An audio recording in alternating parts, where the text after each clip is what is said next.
Ayo, segera download Quran Tadabbur, tafsir dalam genggaman Anda.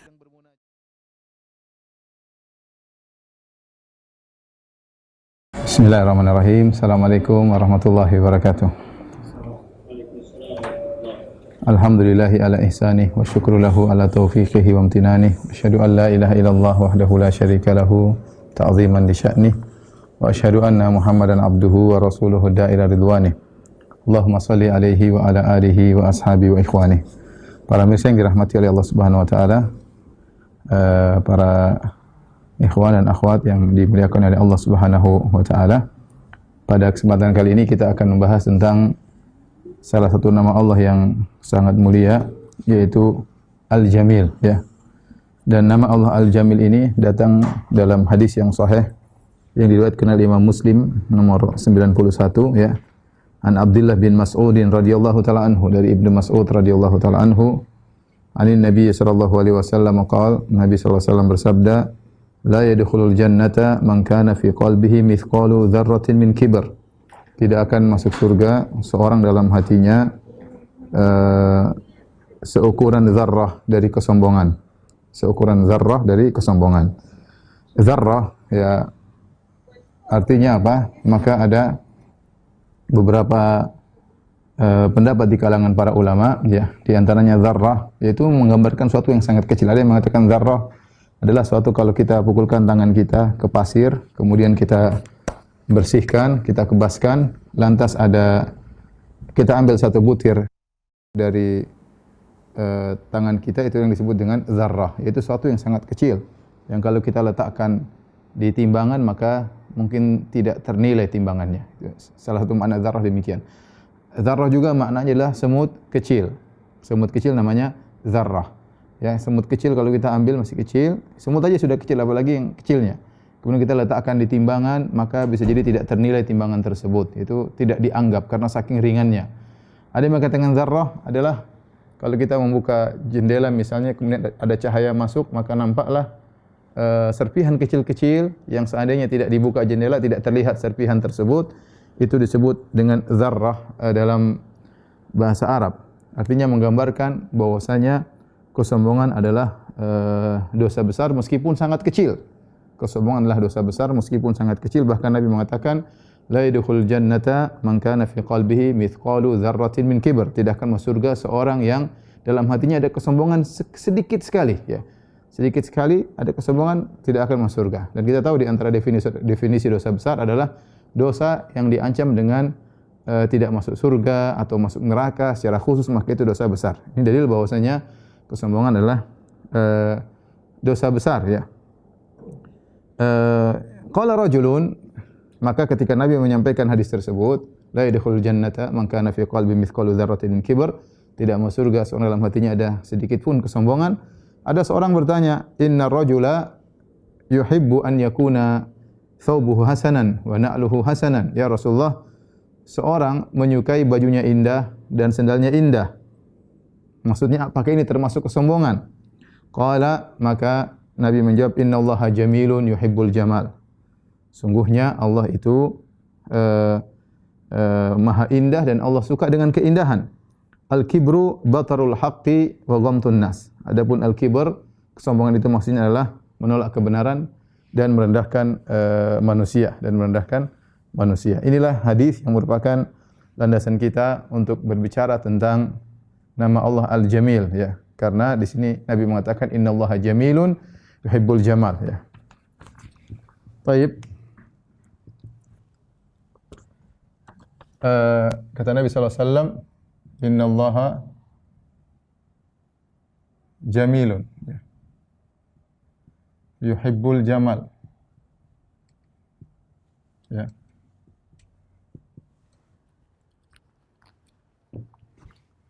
Sesungguhnya Allah maha indah.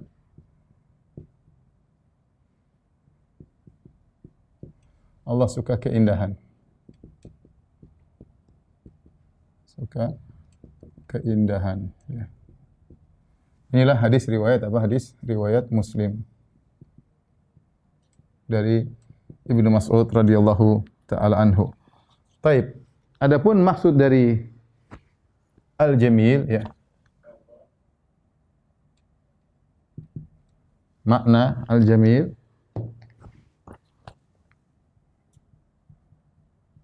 Kita tahu al-jamil diambil dari al-jamal dan jamal artinya keindahan, al-baha, keindahan. Itu namanya al-jamil ya. Dan al-jamil sini maksudnya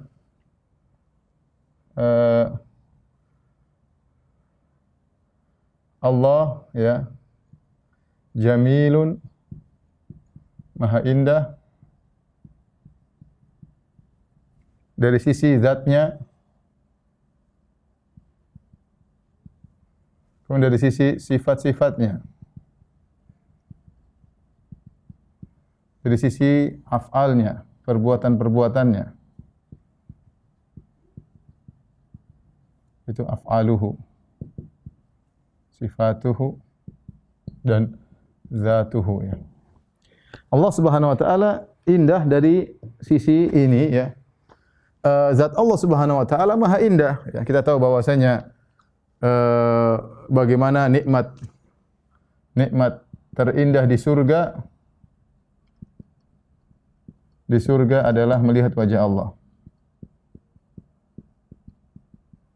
Melihat wajah Allah yang maha indah.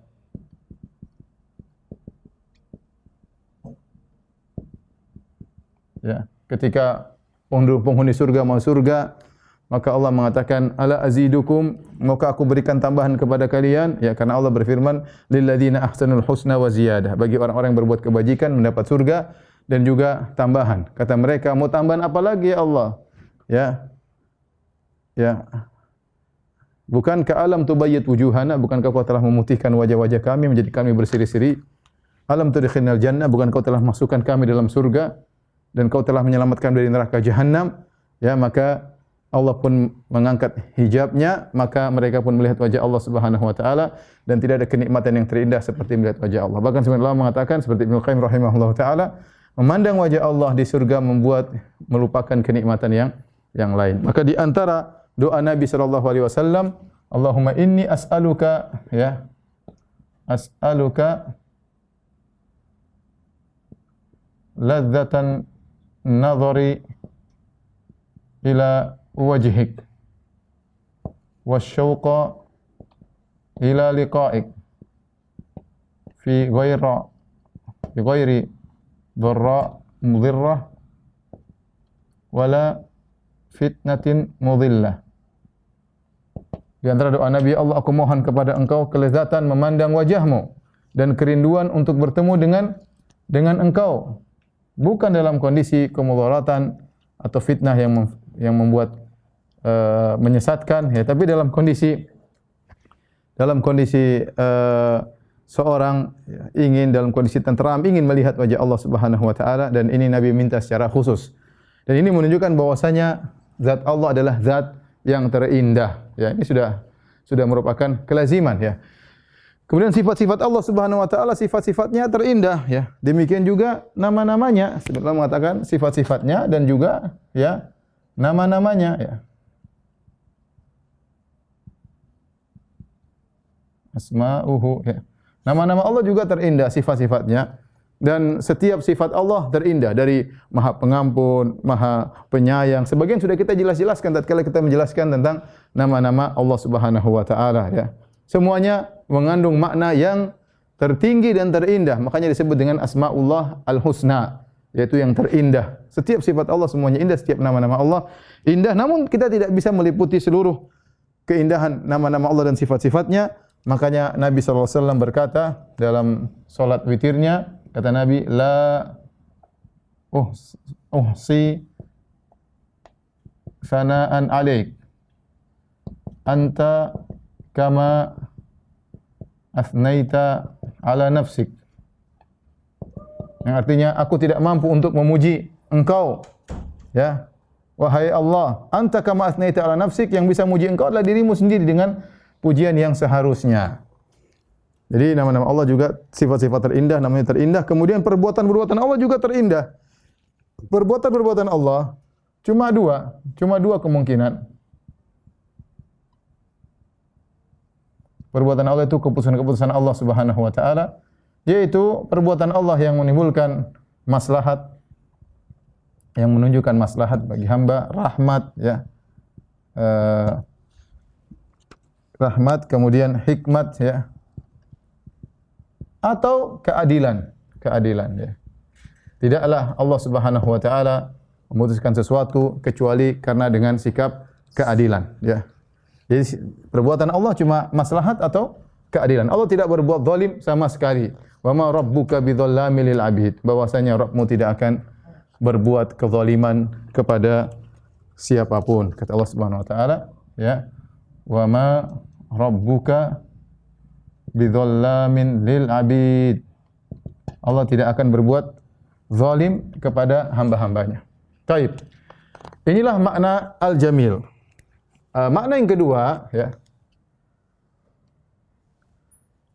Karena Allah adalah al-jamil, Allah adalah al-jamil, maha indah.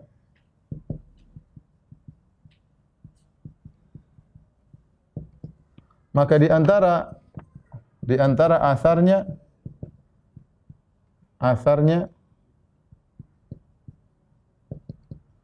yaitu Allah ya. Allah menciptakan keindahan.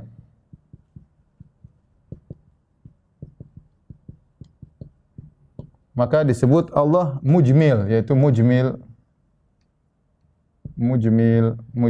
yaitu menciptakan keindahan ya. Menciptakan keindahan. Kita lihat bagaimana keindahan yang begitu luar biasa ya di alam semesta ini ya. Adapun keindahan tersebut ya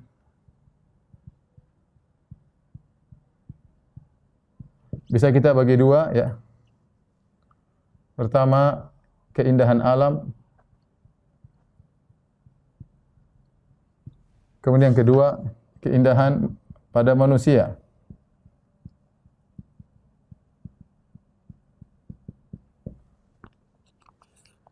Keindahan alam ya, maka banyak sekali firman Allah Subhanahu wa taala ya yang menjelaskan tentang indahnya alam semesta. Kita bisa lihat bagaimana indahnya alam semesta.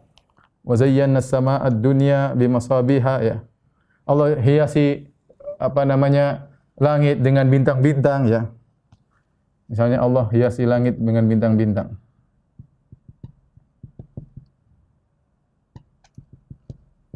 Dengan bintang-bintang. Ya, kemudian contohnya bahkan hewan kata Allah Subhanahu wa taala wal an'ama khalaqaha lakum fiha dif'un wa manafi'u ya wa minha ta'kulun ya walakum fiha jamalun hina turihuna wa hina tasrahun.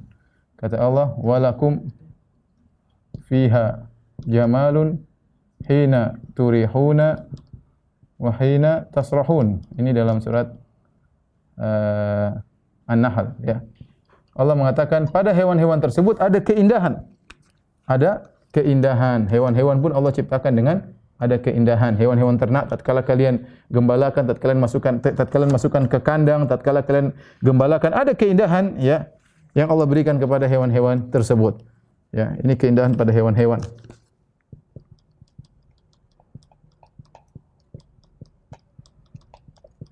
Contoh juga Allah sebutkan keindahan ya. Mukhtalifan alwanuhu banyak ya. Tumbuh-tumbuhan Allah Subhanahu wa taala misalnya mengatakan fa'ambatna bihi fa'anzalna bihi ma'an fa'ambatna bihi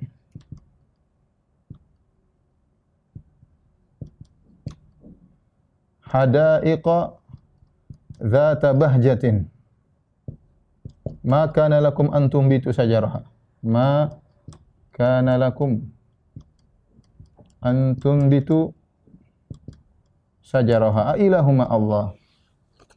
Allah turunkan air hujan, kemudian Allah tumbuhkan kebun-kebun yang dzata bahjatin, kebun-kebun yang indah. Hadaik kebun-kebun dzata bahjatin, kebun-kebun yang indah yang kalian tidak bisa menumbuhkan pohon-pohonnya. Ini adalah keindahan pada kebun-kebun. Itu pada tanaman-tanaman ya. Jadi keindahan Allah sebutkan sangat banyak ya.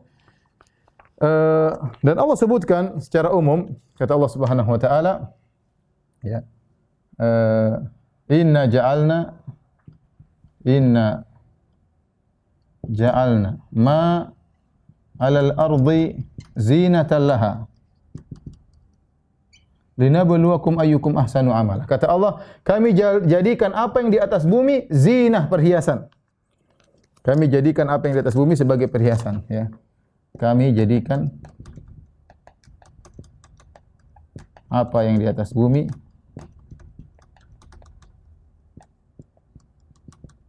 sebagai perhiasan. Perhatikan nih, saya ingin menyampaikan hal ini.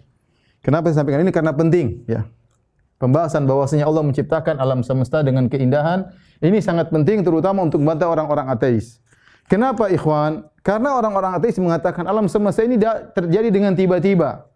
Terjadi dengan tiba-tiba terjadi. Jawabannya, kata seorang ilmuwan, bahkan ilmuwan barat, dia mengatakan kalau Anda ingin berdebat dengan orang ateis, tidak usah kita muhajajat aqliyah, tidak usah kita pakai logika-logika. Sudah, bilang aja debat mereka dengan keindahan. Kalau semua terjadi dengan tiba-tiba, tidak mungkin ada keindahan. Keindahan itu menunjukkan sesuatu dibuat dengan tujuan. Ya. Sesuatu dibuat dengan tujuan. Allah tidak hanya sekedar menciptakan bagi kita apa yang kita kebutuhan dalam kebutuhan primer. Ya. Contoh, kita tidak cuma diciptakan oleh roti. Roti saja sudah cukup, sudah kenyang kalau kita kebutuhan primer. Tapi Allah kasih buah-buahan, kelezatan yang bermacam-macam, makanan yang lezat bermacam-macam, ikan dengan berbagai macam rasanya. Kalau hanya kebutuhan primer, taruhlah diciptakan tiba-tiba tanpa ada perencanaan, ya. Sebagaimana perkataan mereka alam terjadi dengan tiba-tiba, maka tidak perlu keindahan-keindahan ini. Allah menciptakan hawa, kita kan butuh oksigen sudah cukup, tapi ternyata tidak. Allah ciptakan juga aroma-aroma yang wangi, aroma-aroma parfum yang indah-indah, ya. Ini menunjukkan Allah juga ingin kita bersenang-senang. Kalau ternyata kita hanya dibuat yang penting bisa punya keturunan, ya. Allah bikin wanita laki-laki seadanya, tapi tidak ada yang luar biasa, keindahan-keindahan yang bisa kita lihat. Ini semua bantahan, ya. Ini semua menunjukkan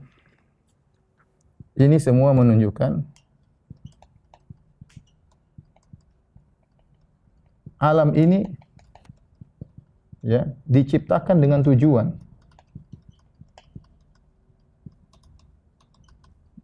Bukan tiba-tiba serampangan. Sebagaimana pernyataan ateis.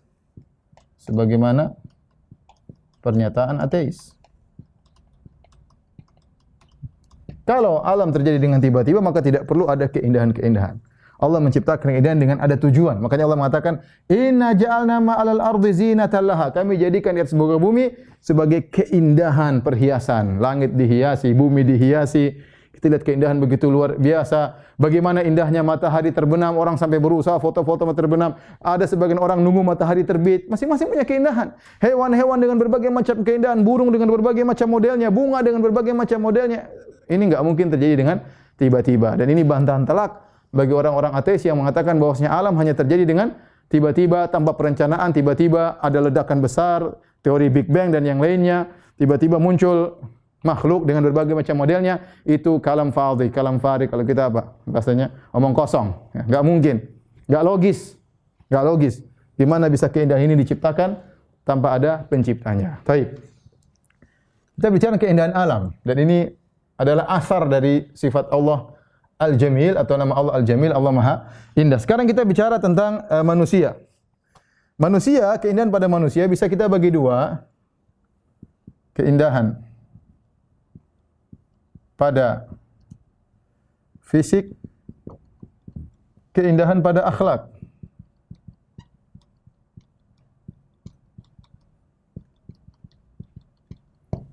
Keindahan pada akhlak. Keindahan pada fisik, ya. Karena apa? Di sini tadi sudah kita sebutkan, innallaha jamilun yuhibbul jamal. Sungguhnya Allah indah dan Allah mencintai keindahan. Allah mencintai keindahan.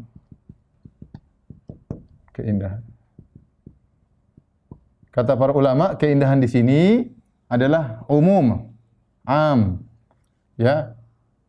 alif lam di sini untuk istighraq yang menunjukkan keumuman. Yaitu Allah mencintai seluruh keindahan. Cintai seluruh keindahan. Baik, perhatikan di sini.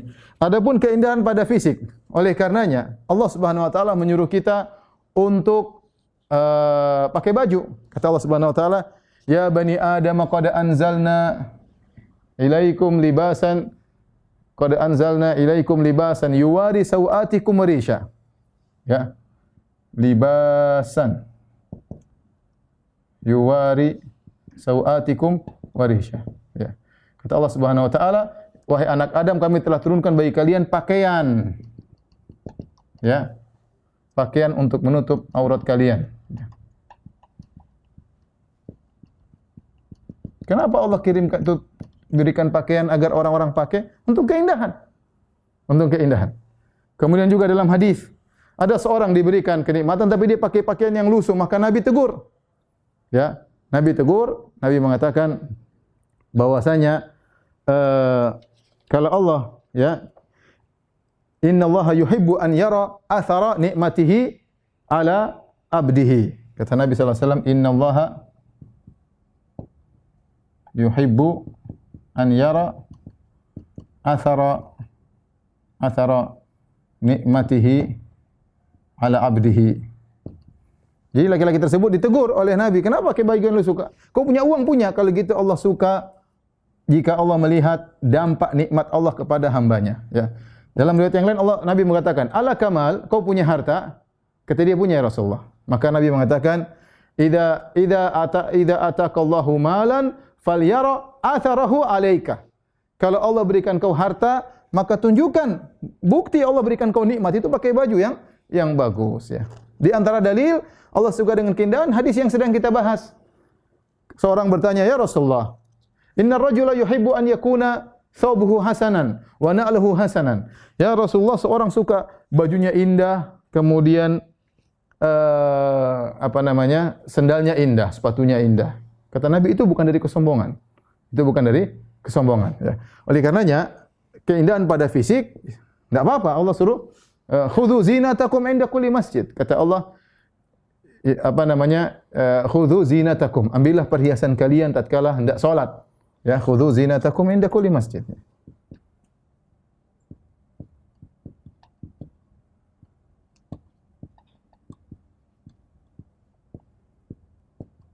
Wahai anak Adam, ambillah perhiasan kalian, maksudnya baju, inda kulli masjid, tatkala kalian sedang salat maka berhiaslah. Taib, keindahan fisik dituntut karena Allah yuhibbul jamal. Keindahan pada akhlak ini juga tidak kalah penting. Allah Subhanahu wa taala memerintahkan kita untuk berakhlak yang mulia. Makanya dalam Al-Qur'an Allah berfirman, ya, fasbir sabran jamila. Ya. Kata Allah juga fasabrun jamil.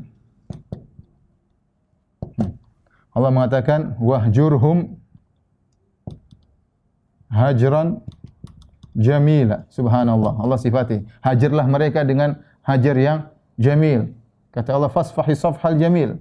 Fasfahis safhal al-jamil. Ya. Kata Allah sarahan, ya ayuhan qul li azwajika in kuntunna turil hayata dunya wa zinataha fata'alaina umatti'kunna wa usarrihkunna sarahan jamila. Sarahan jamila. Itu cerailah dengan cerai yang baik. Ini akhlak semua. Allah sifati dengan akhlak-akhlak yang indah. Keindahan bukan cuma pada fisik. Keindahan akhlak juga luar biasa. Kata Allah, fasbir sabran jamila. Apa itu sabar jamil? Ya, tidak mengeluh. Tidak mengeluh. Fasbir sabran jamila. Fasabrun jamil. Wahjurhum ajran jamila. Tinggalkanlah mereka dengan cara yang baik, tanpa menyakiti atau membalas. Ya, kalau kita ada masalah, tinggalkan. Tidak perlu kita rame-rame, tidak perlu kita ribut-ribut, tidak perlu maki-maki. Sudah, tinggalkan. Anda lagi tidak cocok di grup WhatsApp, kayaknya timbul masalah, sudah enggak usah pakai anta brengsek, tinggal di live. Enggak. Udah baik-baik, para kawan-kawan sekalian, ini bulan Ramadan, bulan baca Quran, saya live dulu ya. Mudah-mudahan kita ketemu lagi live. Bismillah. Sudah, tinggalkan dengan cara baik, tidak mesti ribut-ribut. Anda dalam suatu kelompok ternyata tidak cocok sama orang, tidak perlu berpisah dengan ribut-ribut. Wah, jurhum hajaran jamila. Tinggalkan dengan cara yang baik, akhlak yang baik. Fasfahi safhal jamil. Maafkanlah, tidak gerundel, ya. Ini maksudnya apa? Ya. Memaafkan tanpa mencela. Susah ini. Ya. Orang biasanya kalau maafkan, mencela dulu. Ente memang brengsek, tapi saya maafkan ya. Ente kurang ajar memang.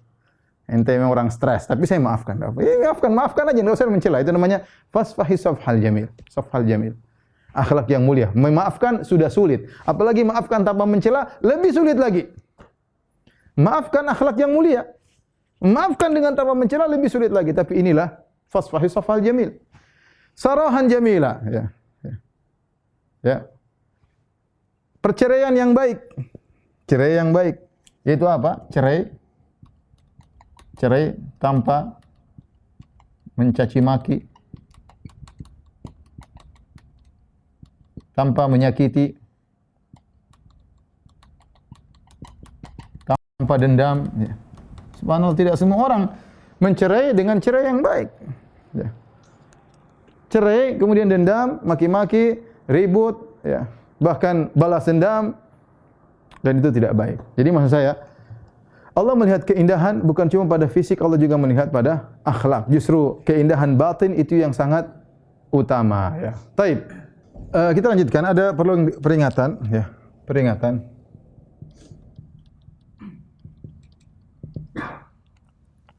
Keindahan fisik, ya.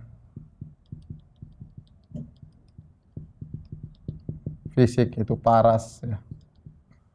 Pakaian, penampilan, ya. Penampilan, ya. Mobil, jam, ya.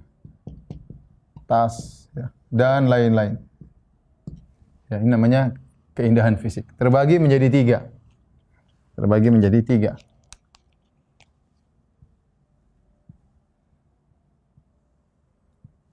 Yang pertama adalah yang terpuji. Yang kedua adalah yang tercela. Yang ketiga, ya, tidak terpuji dan tidak tercela.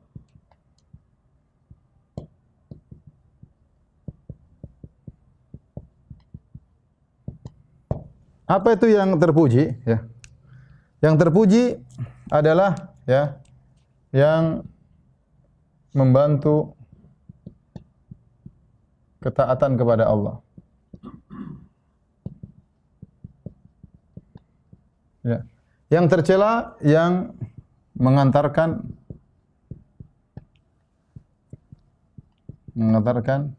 jauh dari Allah. Adapun yang tidak terpuji, tidak tercela, yang tidak berkaitan dengan keduanya. Perhatikan hal ini. Taib, yang bantu ketaatan kepada Allah, contohnya banyak contohnya. Contoh, ya, pakai baju indah ketika hari Id, hari raya, bersyukur, ya, sebagai bentuk bersyukur kepada Allah Subhanahu Wa Taala. Nabi Shallallahu Alaihi Wasallam, ya, pakai baju indah untuk bertemu tamu, untuk bertemu wufud, tamu-tamu pada tahun, ya, bertemu wufud itu tamu-tamu. Nabi sengaja pakai baju indah untuk bertemu dengan tamu-tamu. Contohnya memakai, ya, alat-alat peperangan yang indah untuk menggetarkan musuh.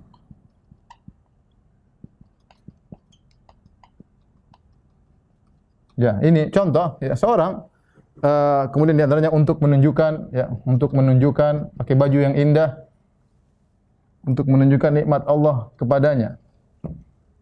Ya.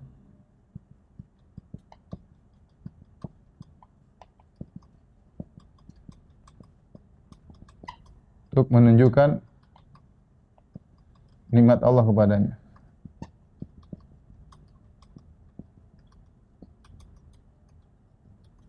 Ini semua dengan syarat bi ghairi sarafin wala makhyalah.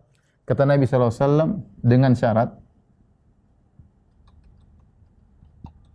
bi ghairi sarafin, tidak boros, tidak mubazir kalau bahasa kita, dan bukan untuk sombong.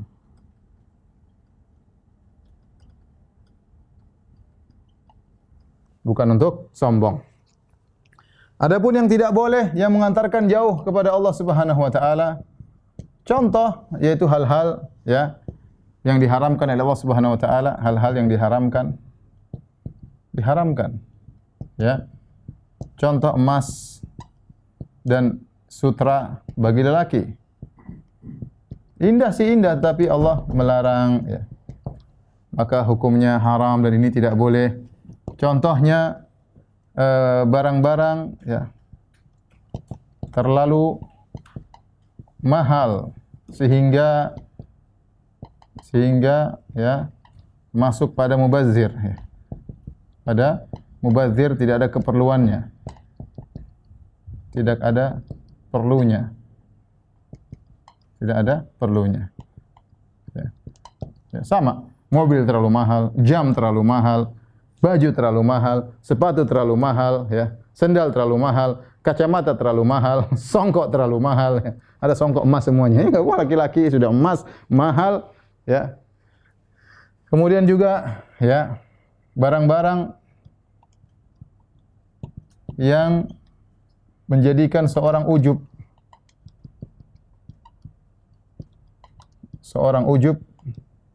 akhirnya sombong.